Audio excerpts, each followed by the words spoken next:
Leaving the comfort of the inn, you take a shortcut, a side road, or at least you hope it's a shortcut.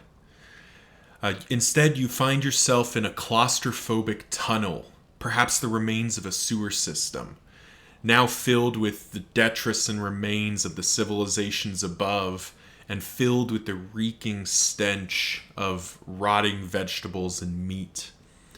Ahead, you see signs of habitation, and you recognize this is swine country. As your companions ready their weapons and make jokes about barbecue, you brace your soul for the journey ahead. Hello everyone, it's Loki Oren again, and we're continuing our run of The Best Medicine. And we are now in the Sluice, taking what is basically a free side journey of the of Darkest Dungeon 2. This zone doesn't count against your total to get to the mountain. And as a result, we get kind of a free opportunity at relationships, items, and other activities. Checking in on our team, everyone's at relationships. Our relationships are maxed out. Only Dismas and Baldwin have any negativity. Baldwin is still rabid. And we're kicking off with an academic study. So let's see what we got here. So Dismas wants to touch it. The Jester wants to touch it. And Paracelsus wants to touch it. It's a positive for all three. It costs us 10 torch. It's our only option, so we'll let the Jester touch it. Oh, nervous disposition. But we do get 4 otherworldly fragments, which are a very nice consumable item. +1, so +1 stress 10% of the time, +1 speed. That's actually kind of a win. We take that. And ahead we have a 3-part choice. It's basically road battle or no road battle. We'll go to the left. I don't know if it really matters. I guess technically it might be optimal to go for the road battle purely to get more shots at mastery points, but I think we're just as good going this way. We're going to end up fighting 3 or 4 battles at least in here. But yeah, we're closing in on the end of this run. Our team has already sort of fleshed out its powers. Interestingly, though, Paracelsus and Saramenti both want to run. Baldwin wants to fight. He's got positive relationships with both of them, so we're going to risk it for the biscuit here. It sucks to take 2 negative relationship ticks there, and hopefully it's minor. Yeah, it's just 2 points. Which doesn't feel good, but it lets us get a shot at a mastery point here.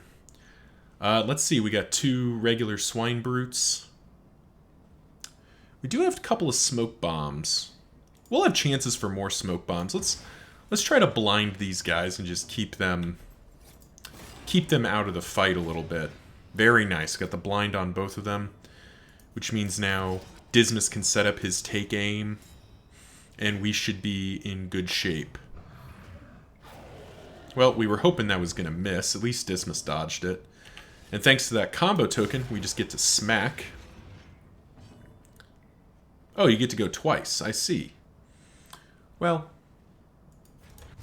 we'll reflection, get rid of the blind. Does that get both of them? No, we could blinding gas.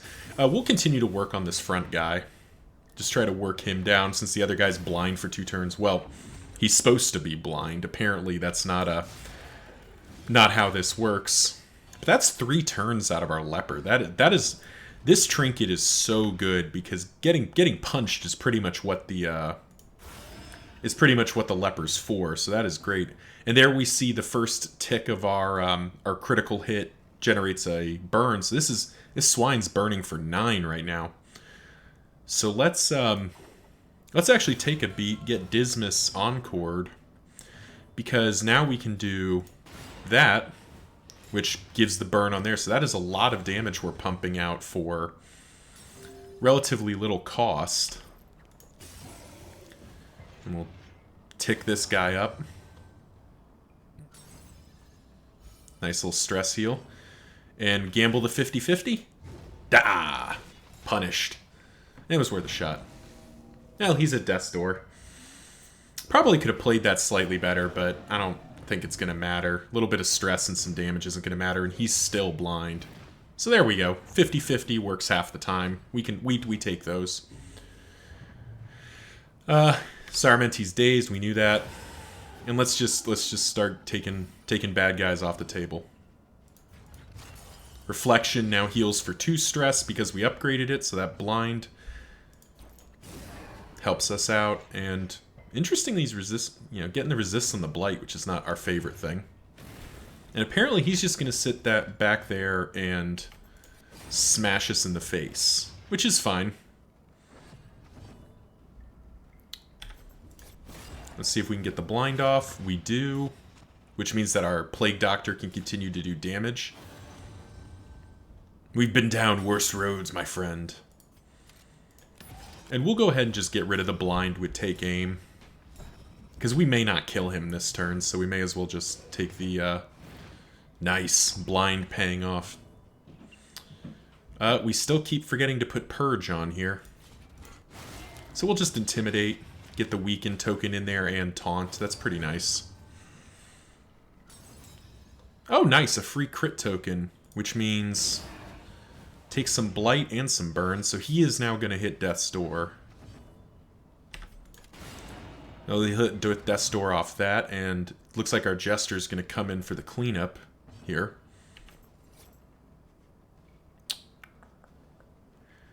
Actually, because I think let's check this real quick. It has to be less than 33% to heal for 50%. So yeah, okay, we're just gonna do that. I was thinking for a second that maybe the leper could heal himself, but he can't, so no sense in that.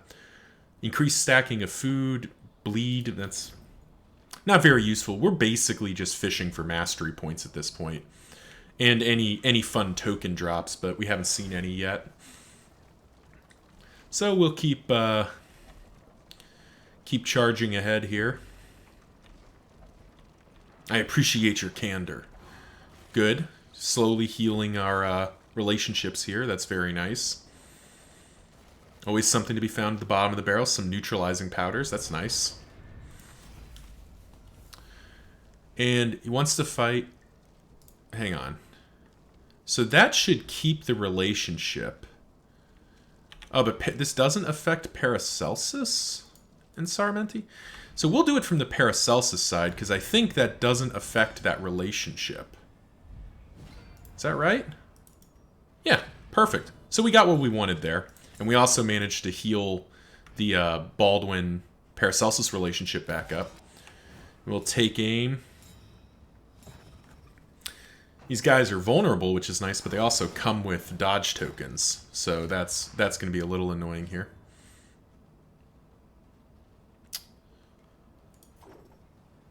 So I think what we'll do, we will encore our Plague Doctor and let her Magnesium Rain, because that hits everybody without consuming the vulnerable. Nice dodge, Dismas. Dodge and Dismas.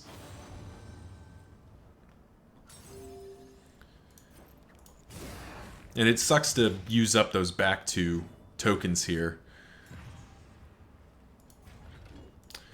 But we can get away with that because we're going to get a bunch of damage in here, and at least half of their moves are just going to be to stealth. So we just focus on who we can kill here. Yeah, 4. Oh wow, he's taking 5 a turn. That's actually quite a bit. 4 to 12 damage. We'll just withstand. We'll continue to tank with our leper. Those 2 weakened tokens kind of suck for us. So now here we go. Crit plus that 23 damage, just dead. Nice and easy cleanup. You're probably getting some stress heals out of that. Yep, very good. Jester has to skip his turn, which is fine. Oof. Now that's not really that impactful. Another death blow. So, unfortunately, the 2 guys left are the 2 guys in stealth, which is not what we were looking for.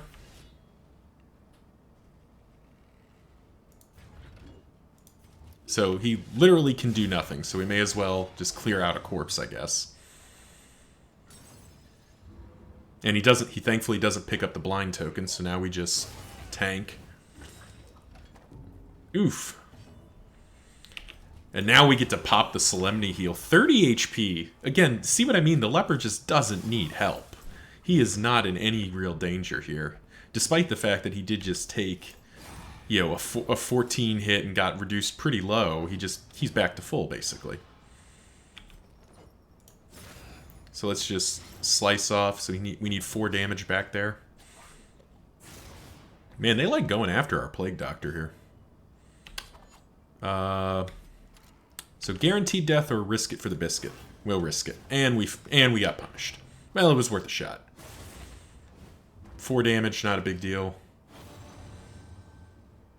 I have a hypothesis I'd like to run by you. Well, let's just take a minute to take off some of that excess damage.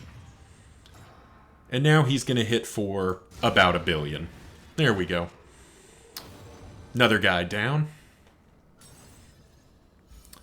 Yeah, so one of the changes in the experimental branch, if memory serves, was to buff the swine damage as a sort of a unit. So they appear to be doing slightly more damage, but oh, nice. Pig with fixins. Nice. There'll be nice heal and stress heal at the end of this. Though, you know, we don't really need the positive affinity aspect. It's still nice to have. And that's part of the reason to do the Sluice. We probably don't need it on this run, but it's not going to hurt us to take it. Get a little extra content, and oh wow, that was a very short Sluice. So we're right back to an inn.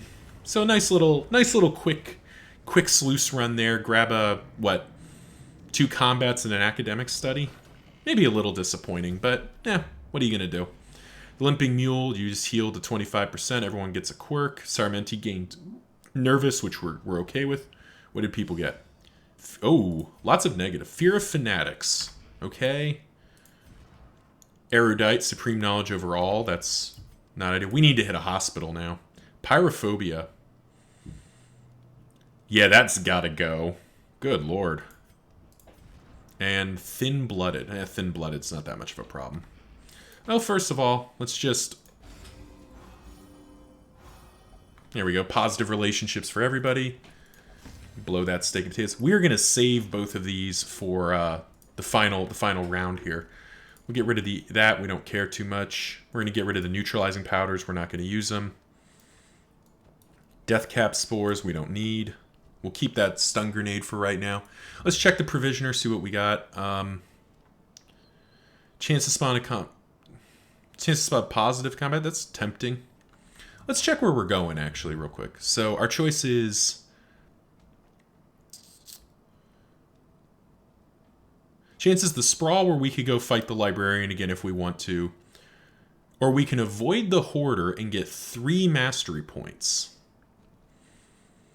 And they have an increased chance of cultist encounters, which also have a higher chance of mastery points. I think we're going to the Fodder. We can think about doing the Harvest Child if we want to. But that's a lot of mastery points just to avoid the Hoarder. I think we'll aim to do that. So our final zone will be the Fodder. So Provisioner, is there anything we want to buy here? Don't care. Hint of Home is very good. It's a pity we can't afford it because we'd love to buy that. Maximum HP to the next inn is tempting. Don't need a whiskey barrel. Don't need any of the rest of this. We could buy the Invigorating Stew. We will buy another Smoke Bomb. Just to have it. Because the Smoke Bombs are good. And Milk-Soaked Linen. It's pretty good. Yeah, we'll risk it. We'll gamble on a hospital being late behind. We'll skip the Invigorating... Well, no, we won't skip the Invigorating Stew. We'll just put that on... probably Sarmenti and Paracelsus for the most health gain. So everybody's got a little bit... Or, everybody's got decent health. Mastery points, we don't have any, so we can't spend them. Our wagon... We did pick up these food barrels. Is that better? Quantity... Increased stacking, we don't... Quantity is probably better. Passive heal rate's good. Produces restorative items. We probably don't need the food barrels then. We'll just ditch that. Trinkets, we're keeping that stun trinket for the end. We're keeping both of those items. We'll work on burning through the rest of this. You've got a holy water. Let's swap out the medicinal herbs for the glimmers. And smoke bomb we can stack. That's nice. That's convenient. And we've got that. So we'll keep we've got laudanum on our plague doctor. So we'll actually swap the holy water out for the milk soaked linen, because that cures the blind, which is the one thing we care about. And we're just gonna have to hope and pray we get at least one field hospital so we can get rid of some of these negatives. All right, well, thank you for watching. Remember to like, comment, subscribe. You guys know the drill. It helps the channel out, helps me out, and please leave comments and feedback. I'm always open to hear how I could be doing better. Till next time, see ya.